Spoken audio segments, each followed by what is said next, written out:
ደስታ ማለት ነው። አሁንም ሽማግሌ የመላኩ አሳር ላይ ነክ ከእንቅልፍ አልነቃህም እንዴ? ምን ሆነ ነው? ሩትዬ ሰሞኑን እየሰራች ያለችው ቪዲዮ እየደረሰ አይደለም መሰለኝ። እባካችሁ ትላንትናና ከትላንት ወዲያ እየተለቀቀ ቪዲዮ ለአቶ ደስታ ሼር አድርጉለት ማለት ነው። ምክንያቱም ሽማግሌው እንግዲህ ሽማግሌ ብላክም ባይላክም ሩትዬ ሽማግሌ አትቀበልም። አብርሃም ብልክላት ነው እንጂ የምትቀበለው አንተ ብትልክ አትቀበልም።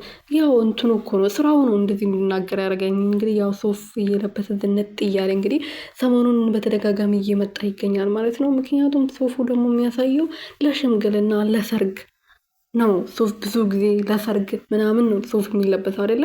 በኖርማል ቀን ዝም ብሎ ሱፍ አይለበስም። እና ደስታ እንግዲህ ዲያስፖራ ነው የመጣ ራሱ የመጀመሪያ ጊዜ ሱፍ ለብሶ ነው የመጣው እና ሱፍ ደግሞ በጣም ነው የሚያምርብክ። በዚህ አጋጣሚ ሳላደንቅ አላልፍም። ግን ሩትዬ ሽማግሌውን ብትልኩም እንደማትቀበል እያወቅ ሱፉን ምረጣ ላይ ይሄ ሱፍ በጣም ያምርባል የምር ማለት ነው። እና ምርጫ ላይ ትንሽ ዘገየ ብትል መጀመሪያ ሽማግሌ ብትልክ እኔ ጥሩ ነው ብዬ አስባለሁ። እናንተስ ምን ታስባላችሁ የኔ ወርቆች? ደስታ በኋላ ከሚጎዳ ከሚያለቅስ ብዬ እኔ እኮ ለእሱ አስቤ ነው። እና ሩትዬ እንግዲህ አሁን በጣም ከባድ ውሳኔ እየወሰነች ነው። አብርሃምን በተደጋጋሚ ቅርታ እየጠየቀችው ነው።